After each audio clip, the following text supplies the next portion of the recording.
so they find it more necessary to spend their tax dollars and their force of officers to come and harass people because their cars are parked, a half inch over the limit. Are you kidding me?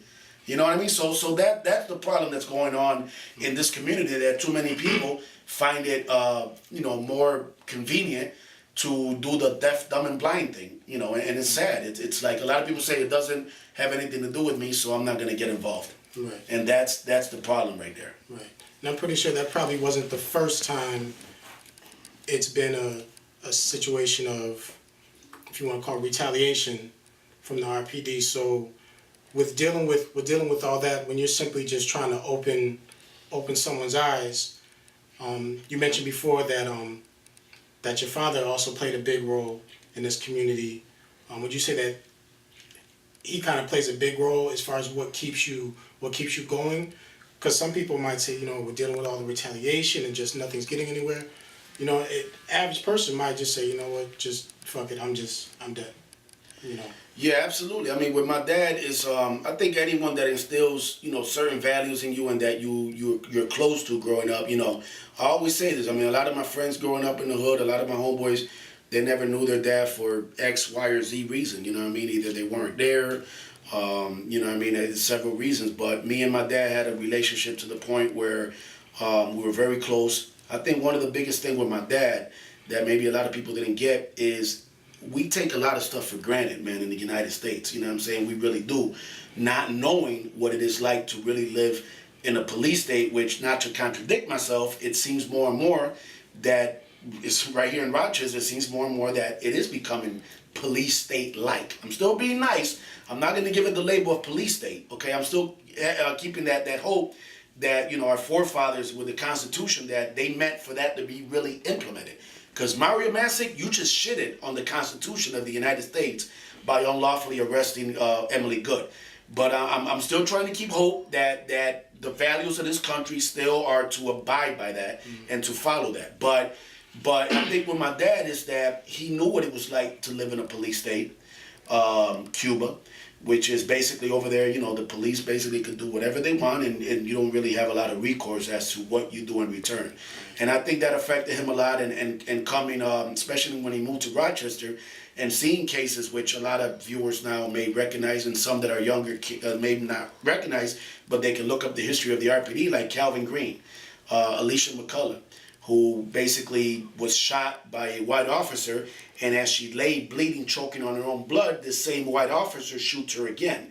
So, I mean, very troublesome cases that came up in the 80s. In the 90s, people will remember Gordon Erlacher, our own police chief. You know what I mean? Embezzled $220,000 from its own police department, then tried to blame it on the black man, Roy Ruffin, his deputy chief. So, I mean, it's a long history. So, to answer your question, absolutely. I got a lot of it from my dad, a lot of the passion. And it's just, I've always been that type of person. I've never really been the type of person that if I see an injustice going on, in school, I remember coming out of Douglas, even though I was a freshman, I would see the little white kid with the fake glasses or whatever getting bullied, and thrown in a dumpster on freshman Friday. And I was that one dude out of a crowd of dudes that would step up and kind of, just do the right thing. So, I mean, I think it's in me, man. And I don't mean to be, like I said, cocky about it, but you either stand for something like the famous saying, or you fall for anything. And I just can't be somebody that sees something going on and turn my head, or see something. I've had people step to me, man, right in my face, bro. You know what I mean? And have said, listen, you crazy for what you do. And if it didn't have to do anything with my family, I would never get involved. And I basically tell them, you know what? You're part of the problem. By not getting involved, you're basically giving these rogue officers a free pass. By not, and I'm talking now to people out here. If you've been a victim of police brutality, I get calls on a weekly basis. I get calls from so many people. Davey, what do? I was jacked up by this officer. Shorty over here that I know since he was young, I won't say the name, just got on Clinton by Rialto Street, just got jacked up, and a white cop said, MF for this and that. If I see you again when I come around the block, your ass is done. And he didn't move, and his ass was done. You know what I mean? So I asked him. I said, "What did you do about it?" You know what I'm saying? I said, "Oh no, This happened like 6 months ago, you know what I mean? And I really didn't do anything about it. So I'm thinking like, wait a minute, like, do you really think the police are gonna knock on your door and say, listen, man, I couldn't really sleep last night. I beat your ass and I'm feeling kind of bad about it. So here's how to file a complaint. So every time that somebody has an abuse like that committed to them and they don't do anything about it, it's, in my eyes, it's the same as you basically just giving them a free pass. And that's what's going on, you know what I mean? But thanks to the internet, thanks to now, stuff like the Emily Good thing, a lot of these officers are realizing, man, there's people out here doing some real shit, bro. You know what I mean? It's not a game. They can think it's a game if they want. But, without giving anything away, they'd be surprised how many cameras are out there on a daily, nightly basis, doing random checks in different traffic stops, And there's more than just a white girl standing on her lawn with an iPod. There's a lot of stuff going on out here, man, and they can think it's a game all they want, you know what I'm saying? But it's real talk, you know what I mean? Mm-hmm.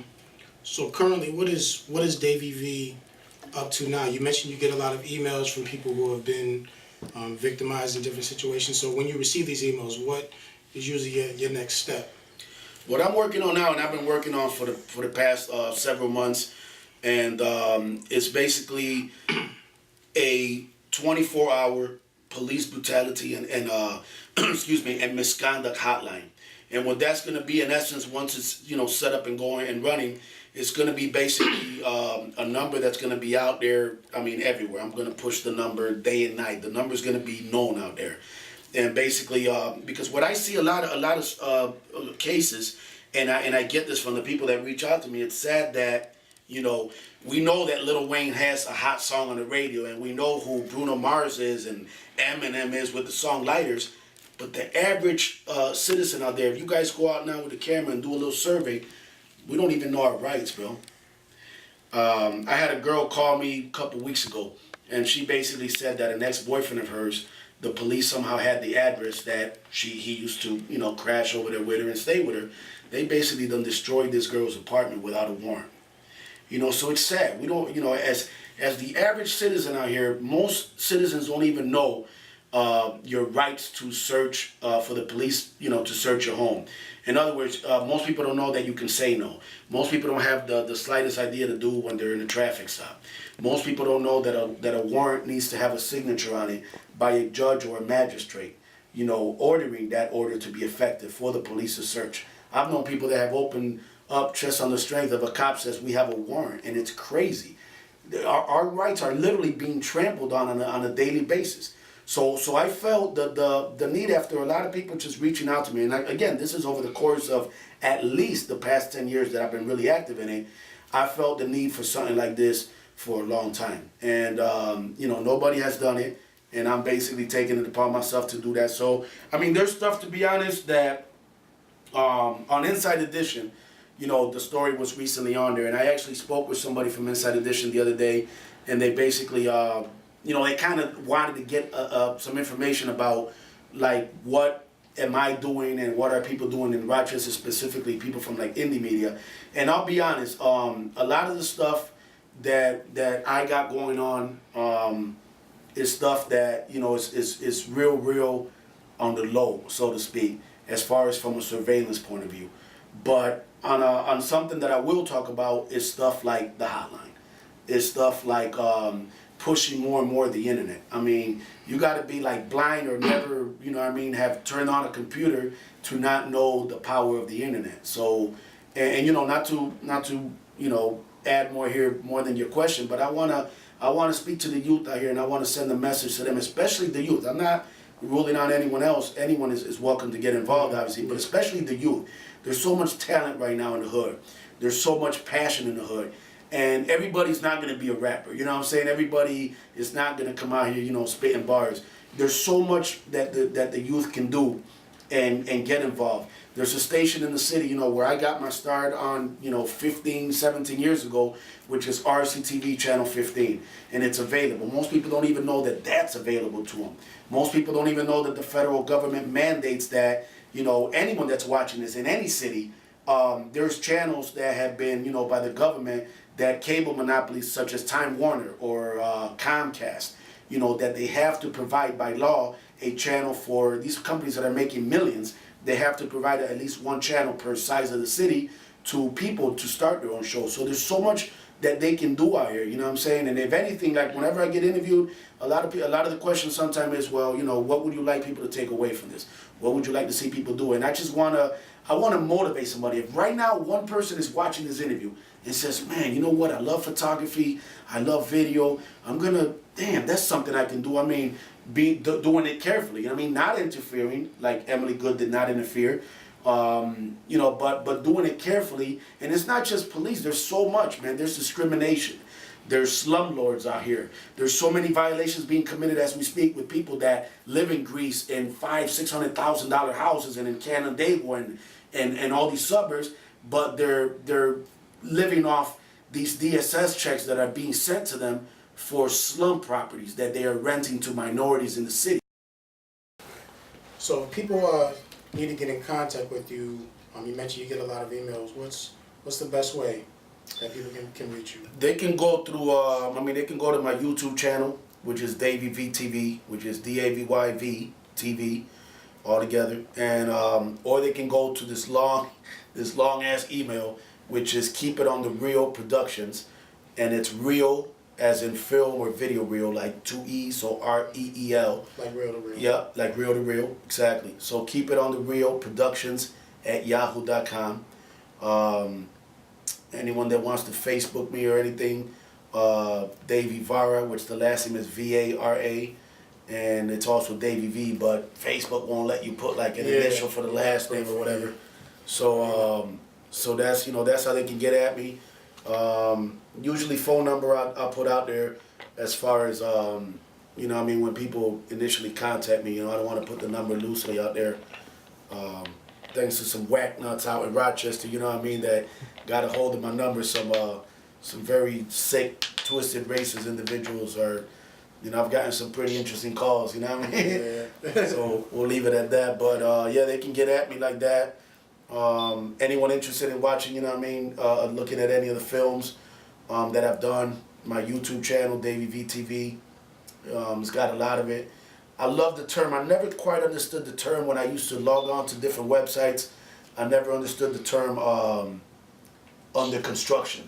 And now I do, Unless when it's you doing something, then you understand it. So, like I said, it's under construction. I never thought I would use that, but it is. It's a work in progress. It's something that's evolving as we speak, and I plan to put a lot of stuff on there. So. Once again, we definitely appreciate your time. I appreciate the love, man. And the only thing I want to say real quick is, like I said, thanks for having me.